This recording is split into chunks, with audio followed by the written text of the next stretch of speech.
Cada viernes se toca el cuerno. Esto es un instrumento que se toca es en esa época, o sea, en esa temporada, por la anunciación de la pasión de Cristo. ¿Por qué? Porque según nosotros yo en mi creencia, ya andaban persiguiendo a Cristo, entonces es una anunciación para su pasión de Él.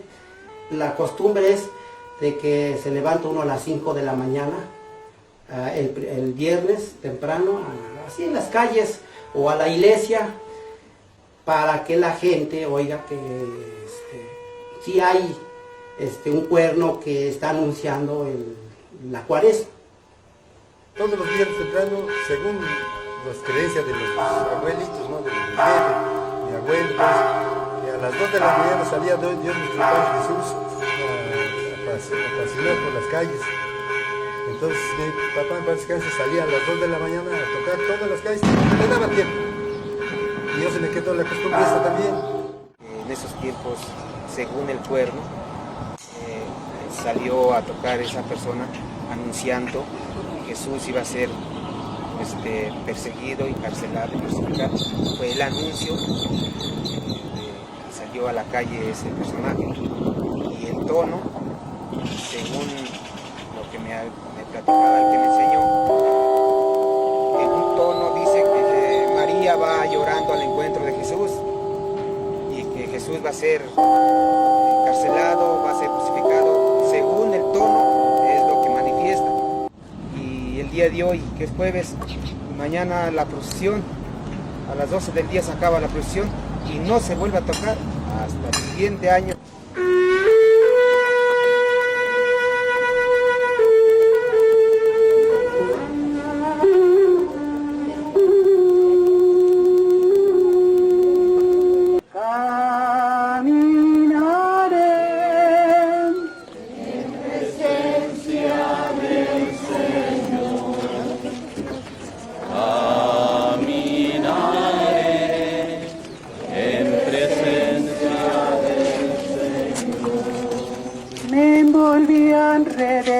De muerte, caí en tristeza y en angustia, invoqué el nombre del Señor, Señor, salva mi vida. Caminaré en presencia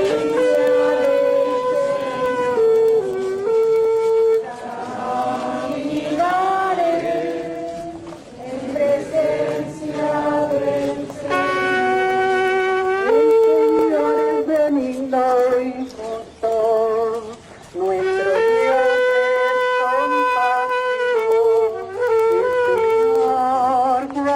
Los sencillos, estando yo sin fuerza,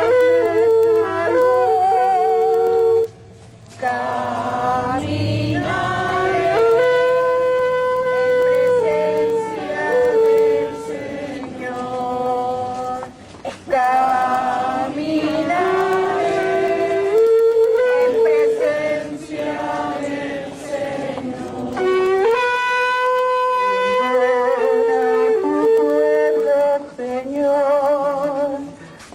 Perdona tu pueblo, Señor, perdona tu pueblo, perdóname, Señor, no estés eternamente enojado, no estés eternamente enojado, perdónale, Señor. Perdona tu pueblo,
Hasta que ya llegó al templo del Calvario, ya lo crucificaron, hasta allí terminó todo. El mero día de la procesión, que es el último viernes, el mero santito. Entonces ya, de ahí ya acaba la procesión, ya nos vamos, nos invitan a echar un taquito, ya nos echamos un taquito, me acaban de pagar lo que me van a pagar, y ya vengo con la casa, se acabó, ese ahí. Cuando ya se terminó todo, como ahorita, los envuelvo bien con un papel, está por las puntas para que no entre polvo, los tengo bien guardados. Los cubro bien, aumento, ya los limpio bien, y todos los enredo, tengo todos enredados al pared de no se echen a perder, los enredo bien con una colchoneta, y los pongo con plástico para que no el polvo. Semana Santa concluye el domingo de Pascua o Resurrección. Es la conmemoración del triunfo de Jesús sobre el pecado y la muerte, hecho que abre el camino de la vida eterna a la humanidad. Este día se realiza una misa solemne en un ambiente de alegría y júbilo.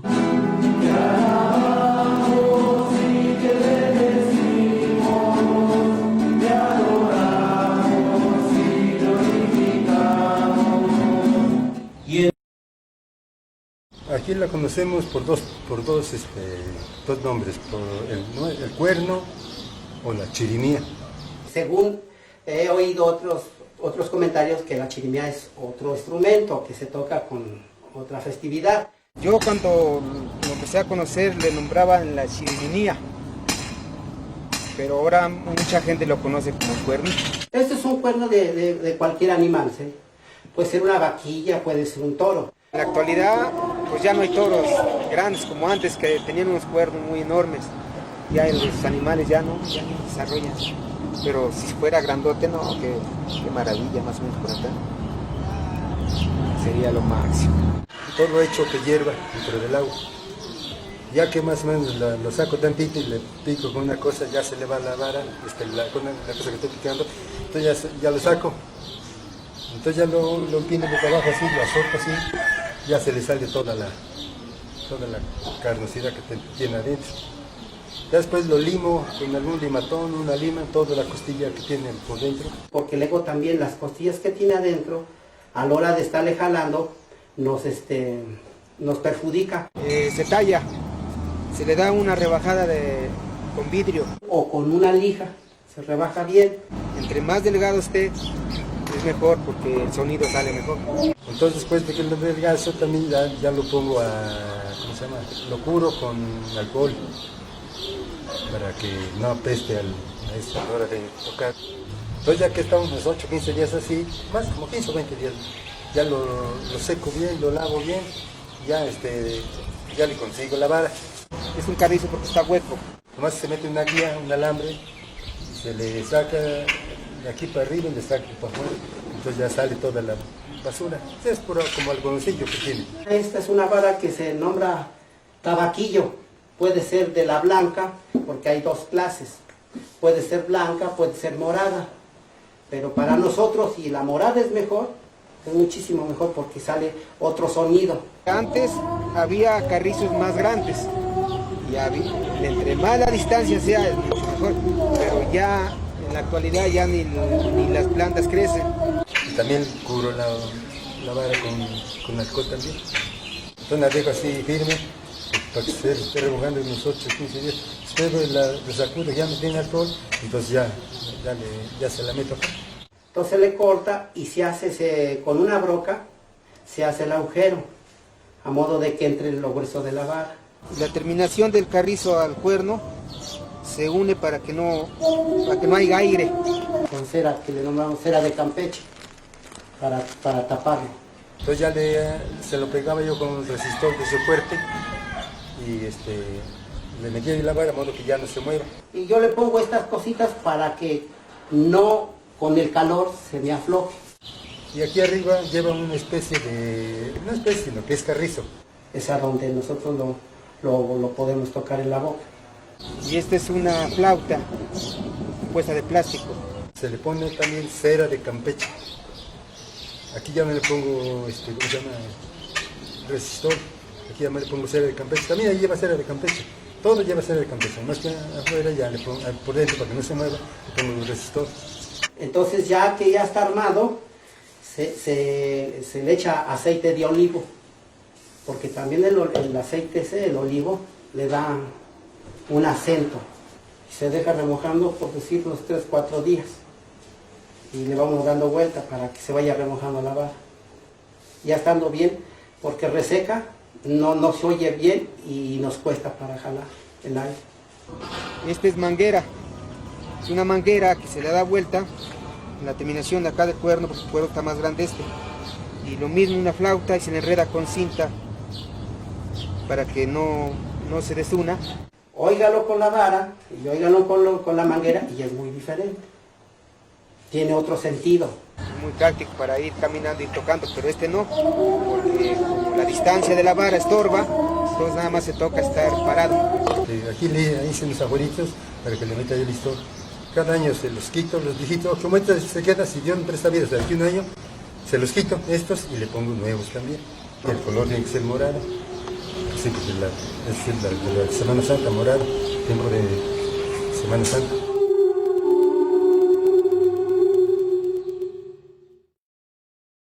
Hay que jalarle, no hay que soplarle.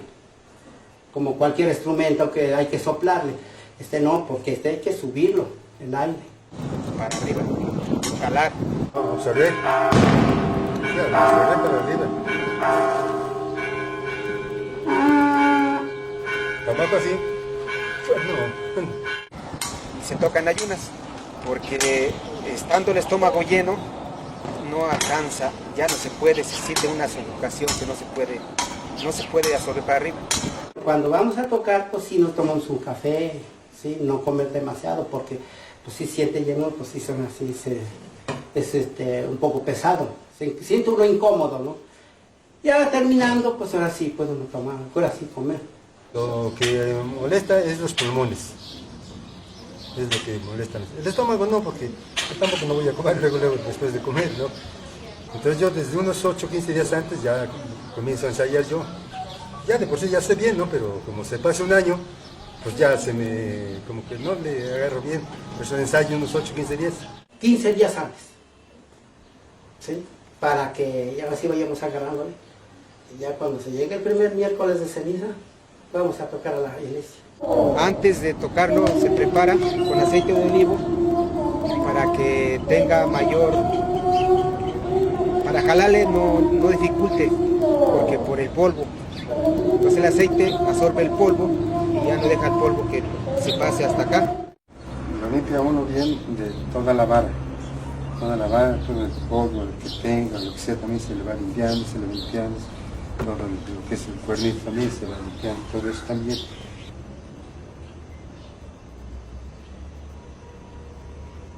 Para que se vaya remojando todo parejo, todo parejo.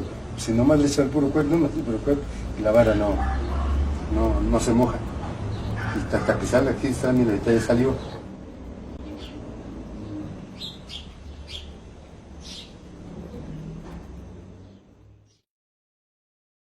Yo soy originario de San Miguel La Presa, Tlaxcala. De acá de Iztacuistla. Originario de Iztacuistla, familia de Guadalupe Hernández y de Carmen Cova. Mi abuelo, para descansar, papá de mi papá, también tocaba. Entonces mi papá agarró también aquí el aparato también, ya se enseñó a mi papá. Y mi papá, también él tocaba el cuerno. No nomás apenas, sino él ya de muchos años. También lo enseñaron los señores antepasados, hace 50 o 60 años. Entonces de allí, esa tradición se vino y yo, ahora sí como dicen, lo copié de él. Entonces ya después en ratos ociosos que yo tenía tiempo y me la dejaba el aparato, me lo dejaba allí, mi él se iba a tomar agua, cualquier cosa. Yo de ocioso lo agarraba yo Y comencé a hacerlo, aunque no sabía yo, pero le comencé a hacer. Ya después ya fui aprendiendo. Y ya de grande, ya era yo casado también. Y ya comencé a agarrarlo. A la edad de tocar, a la edad fue como de 17, 18 años. Yo lo empecé a tocar de 18 años. Me enseñaron un señor que es finado, se llamó Guadalupe Hernández de San Felipe Iztapiztla. Fui creciendo y le dije al señor, no me enseñaba, más cuando crezcas, dice, que estás chavito, todavía no alcanzas a tener fuerza. Y me dijo que cuando tuve mis 18 años, pero no, pues dame por México, y cuando tuve mis 20 años, que lo busco. Ya me enseñó. Me llamó la atención a verlos en en ese mes de Cuaresma. Pues ahora sí íbamos a la iglesia a las ceremonias que se hacían y veía yo a las personas cómo tocaban el cuerno. Entonces oía yo también a mi papá que el primer día, que es miércoles de ceniza, que ya empieza la Cuaresma, lo oía yo y pues me llamaba la atención. Entonces dije, es que no podré. Y le dije a mi papá, enséñeme usted. Sí, me enseñó. Como yo soy el mayor de todos mis hermanos, que éramos 10, pero quedamos 9, dentro de los 9 hermanos que quedamos, nomás somos 2 los que tocamos el cuerno, el que le gusta. Aprendí a tocarlo, pero no lo ejercí, sino que por el año 90 fue cuando empecé a hacer mi instrumento. Entonces me llamó la atención, como católico, como creyente, yo sentí, por decir, alguna tradición para mí, ¿sí? De lo que es la pasión de Cristo, lo que es el mes de Cuaresma, lo que es la Semana Santa. Entonces fue una reflexión que yo tuve con oír el cuerno, porque tiene un acento, tiene un significado de lo que se siente en esos días de Cuaresma. Para mí me sirve de ayuno y la devoción, el devoto de que yo me gusta, lo toco por la tradición y para Dios. Darle, ahora sí, el acento para que oigan el sentimiento, oigan lo que es el amor a Cristo. ¿Sí? Eso es lo que yo siento por tocar el cuerno. Sí, aquí las gentes ancianitas lloran al escuchar el tono del cuernito, lloran. Hay señores también, que a pesar que la juventud ya no cree en esto, pero todavía la gente adulta todavía cree en esto y sienten muy hasta el punto este sonido. Sí, han venido a verme, que los enseñe yo, o sea, que les diga yo cómo se toca y arreglarle los cuernos. Eladio ya tiene varios años que lo he estado enseñando y hay otro muchacho que también quiere que lo enseñe yo, pero pues yo creo que ellos sienten la vergüenza, la pena de tocarlo, o no sé qué sienten. Tengo un hijo, tiene 20 años, que sí toca, pero le da vergüenza. Se acercan jovencillos en la curiosidad de qué es, para qué es y cómo se toca. Y tengo paciencia para explicarles, y luego los invito que cuando tengan fuerza en los pulmones, ya siendo adultos, la mayoría me preguntan niños. Entonces ya cuando sean adultos, que tengan fuerza en los pulmones, que los invito que me busquen y yo les preparo el cuernito y que ejerzan esta devoción, porque es una devoción a Dios. A una muchacha que es de Puebla, le arreglaron un cuerno que quiere tocar ella. Tiene como 22, 23 años y quiere tocarlo y quiere sentir. ¿Por qué? Porque a lo mejor ella, su sentimiento, su fe, la llama. Por allá por San Rafael Canalapa, un jovencito se acercó, tenía como 16 años, se acercó y me dijo que si no le conseguía yo uno. Digo, pero para poder conseguirte un cuerno necesitas tener saber. Entonces insistió en que se lo consiguiera yo, se lo propuse y con ese mismo lo enseñé y aprendió y ahora es que se dedica a tocar en su pueblo. es el único que yo lo he enseñado. Varios se acercan, nada más se acercan y jamás vuelven a buscar. Mi papá, cuando él hace 15 años, él tenía un contrato, hacía un contrato en Santa Justina, de toda la cuaresma, desde el miércoles de ceniza hasta el último viernes. Yo aquí casi cada año voy aquí a un pueblo que se llama San Diego. Y cada año, ya yo más de 20 años ahí, con el pueblo. Sale una comisión, porque ahí cada año comisión, sale esta y entra la otra, y luego la otra me ve, luego, maestro, no tiene tiempo para el año que entra, fíjese, falta un año y ya me ven. No es que lo agarremos como negocio, sino que lo agarramos por decir, por tradición. La cosa es de que a veces, pues, no es, y es cansado, porque si le soplara a uno para abajo, pues, es uno feliz, pero esto hay que jalarle para arriba el aire. Y recorrí unos pueblos de Puebla, que aquí en San Cristóbal, San Rafael, Santa Catarina, y todos esos pueblos de la región, pero vi la gente que no era muy devota. Me vine por acá, por Tepeticla, San Mateo, la gente como que sí le llamó el cuernito. Después me vine aquí a San Baltasar y es donde vengo cada año. Vino a San Diego, es de aquí de un pueblito que se llama San Juan Totolac. Gente que le escala para acá, San Juan Totolac. Allí nomás sé que, y eso porque fui a verlo también aquí a San Diego, a ver de dónde era. Así me dijo que hay como 4 allá. Yo nomás sé que allí hay nada más, no, en otra parte no sé. San Felipe Iztapiztla también, pero pues yo no he tocado allá porque allá tocaba el señor que me enseñó y dejó sus familias. Ahora fui por aquí, no sé si conozco aquí por México, un estado de México, es Papalotla. Entonces, yo quería tocar acá en el pueblo, así nomás de amistad, pero me vino a traer, unos señores están decorando aquí la parroquia, que son de allá de Papalotla.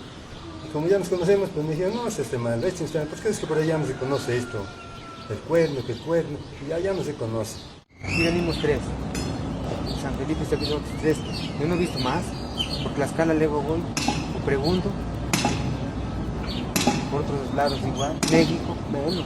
En México, en otros países yo creo tampoco. Algún instituto, de alguna organización de, pues sí, como históricos, no, nada, ni autoridades así. Cuando mi papá vino unos de Tlaxcala a hacer una entrevista, pero nomás así, de que era un cuerno y ya, nada más, no fue entrevista así del significado, que para ustedes qué es un cuerno, qué es lo que sienten por Semana Santa, todo eso, no, la verdad no. La mayoría nomás ven y lo ignoran a uno, como que ni creen, ni preguntan. Algunos preguntan. Hay personas que acá vienen de México estos días y hay muchos jóvenes y algunos sí se acercan y preguntan qué es y para qué es. Y ya les explico más o menos de lo que yo entiendo. Porque aquí había otra costumbre de que en las puertas de su casa cortan flores y las riegan cada 8 días, cada viernes. Y ese era. Y anteriormente porque había, pues sí, costumbres y de que pasaban a donde había chamaconas, pues allí iban a tocar el cuerno y que no se paraban, pues ya le echaban ceniza. Y tenían que pararse temprano porque ya pasaba el chirimetero o el cuerno y ya le ponían su calavera. ¿Qué hora les nombra? Les echaban ceniza, paja, por no regar temprano. Entonces, ahora sí la gente se paraba a barrer, a regar su calle, ya cuando pasaba ya no. Antes también se tocaban unas flautitas que eran de carrizo, pero la verdad yo quise buscar la manera de cómo armarlas, pero nunca pude hacerlas. Porque esos también se tocan en ese tiempo, ya en el recorrido de las 3 caídas. Esas personas, las que lo tocaban los señores, se metían debajo de donde va la imagen, y allí los iban tocando esas flautitas. Antes era una cosa más bonita en esos días, pero ahora ya todo se está perdiendo, le digo. Me siento a gusto y me siento orgulloso porque mi papá me dejó una herencia. Me dejó una herencia de esto, pero este instrumento nunca lo voy a dejar. Jamás. O sea, hasta que Dios nos preste vida como mi papá, dejaré el cuernito.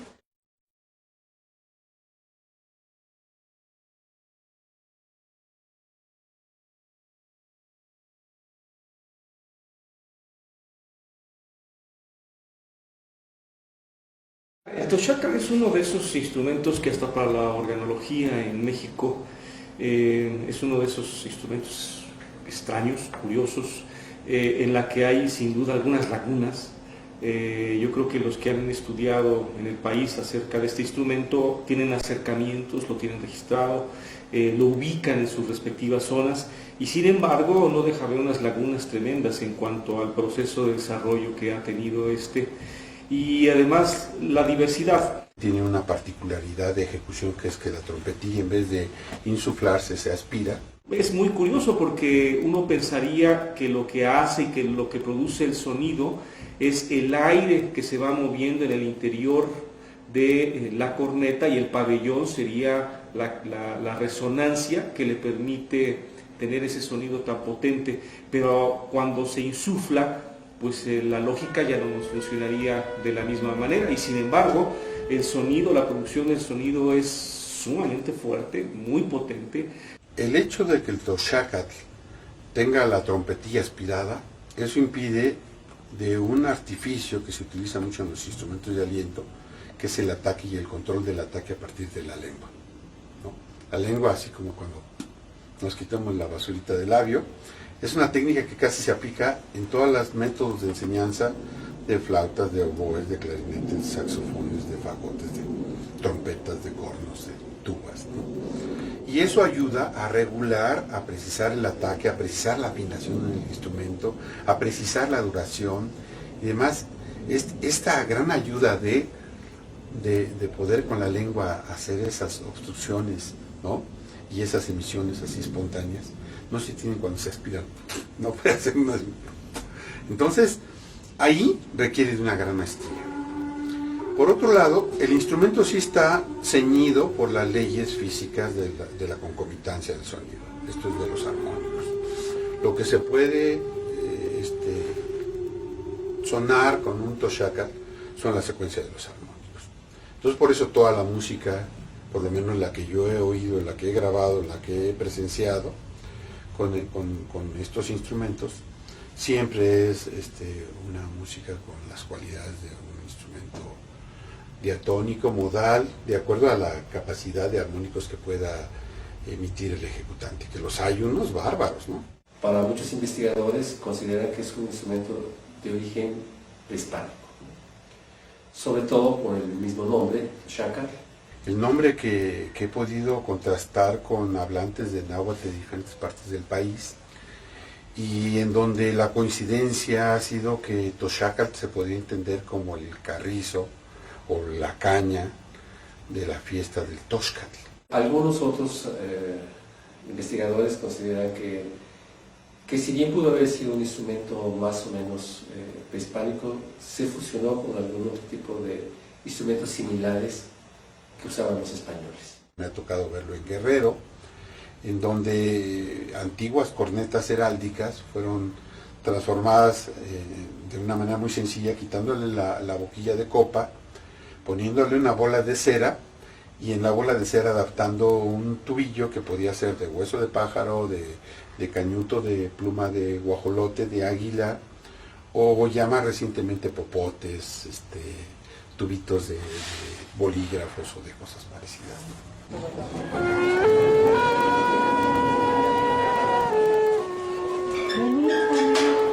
Todos los que estáis cansados y oprimidos, y yo os aliviaré. Lo que sucede con el toxacatl, según mi punto de vista, es que, y que es paralelo a lo que sucedió con el huehuetl, a lo que sucedió con el teponaztli, a lo que sucedió con otros instrumentos, es que pudo pervivir gracias a un juego, una suerte entre resistencia cultural y aparente sincretismo. Como relata Anita Scherer en su libro de Ídolos detrás de los altares, resulta que había esta posición aparente en las culturas, sobre todo en los primeros contactos, para poder subsanar las agresiones, fingir que asumían las nuevas religiones, las nuevas simbologías, y lo único que hacían era hacer una suerte de traducción. Y cuando uno verifica que la fiesta del Toxcat prehispánica tiene una gran cantidad de paralelismos con la fiesta de la Semana Santa, ahí también hay una suerte entre de imbricación en la que aparece la resistencia cultural disfrazada quizá de sincretismo.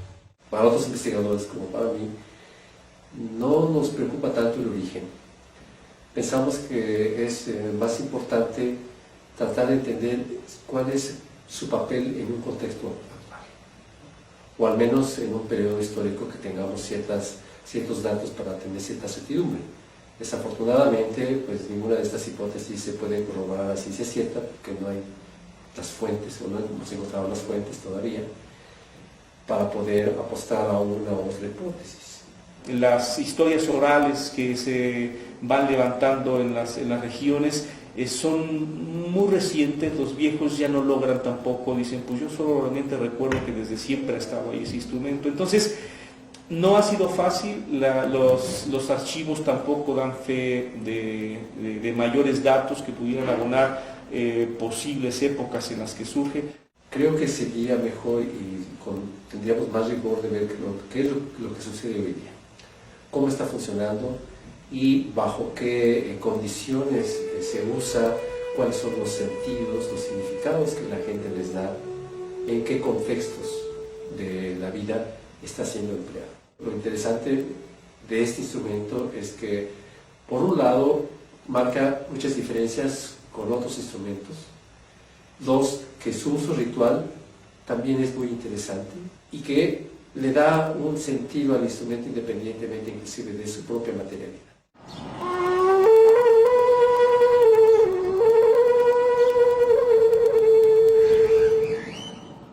Es la Semana Santa un momento en donde hay una suspensión de la música, hay una transformación de la sonoridad. No puede haber música y entonces, ¿qué sonidos son los que pueden reproducirse en la Semana Santa? Aquí viene un elemento interesante porque entonces los sonidos de la Semana Santa contrastan fuertemente justamente con los otros hábitos festivos.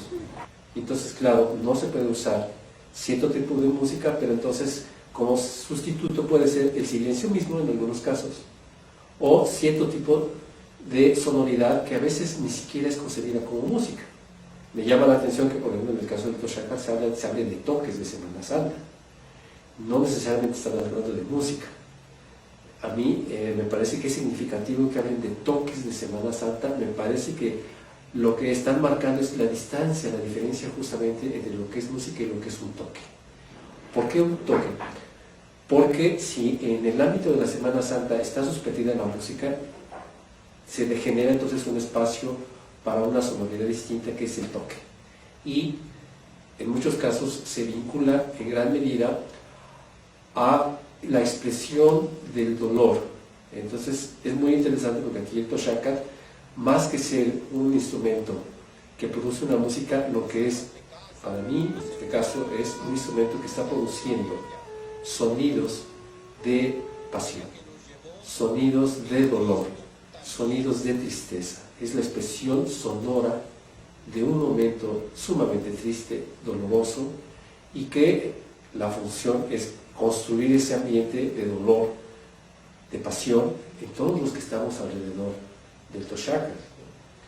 Entonces, es una manera de construir un espacio particular, construir un estado de ánimo específico que va ad hoc con la Semana Santa. Creo que esta forma de ejecución es la que, y quizá desde épocas inmemoriales, desde el mundo prehispánico, llevó al instrumento, como llevó la maraca a ritos de fertilidad, llevó al Toxcat a ritos de constricción, a ritos de otro estado anímico, porque entonces ahí no se pueden hacer alegros o algo así con mucha facilidad, ¿no? Más bien se tienen que hacer sonidos largos para poderlos emitir bien. Sucede con el Toxcat y debió de haber sucedido desde épocas muy antiguas, tanto por el lado mesoamericano como por los instrumentos con los que tuvo que imbricarse, como eran las cornetas heráldicas, ¿no? Que servían básicamente para avisos que tenían que ver o con despliegues militares o con actos de las aristocracias, ¿no?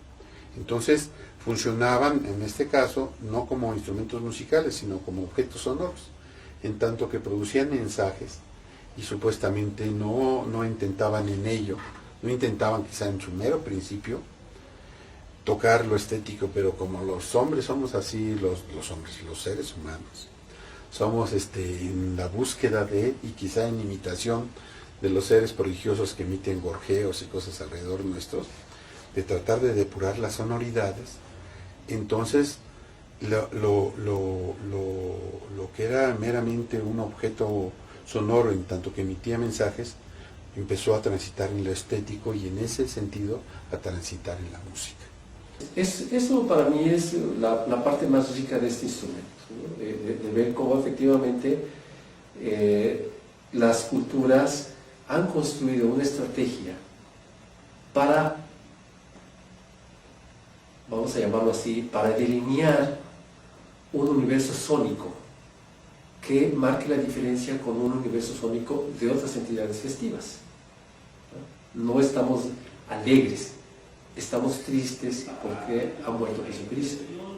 Entonces, ese texto, esa narrativa que está en toda la Semana Santa, va también a estar reforzada por un sonido particular, que es el lamento, que es inclusive la oración. Algunos de los músicos hablan justamente de una especie de oración, de plegaria a Dios, ¿no? Entonces, bueno, si escuchamos el Toshaca, nos conmueve muchísimo. O sea, sí, realmente estando allí, en ese contexto de dolor, a mí me ha tocado en alguna ocasión, hace mucho tiempo, ver que la gente lloraba, ¿no? O sea, y sí, uno cuando escucha los armónicos, el juego de armónicos, y además el timbre del Toshaca, es un timbre que conmueve.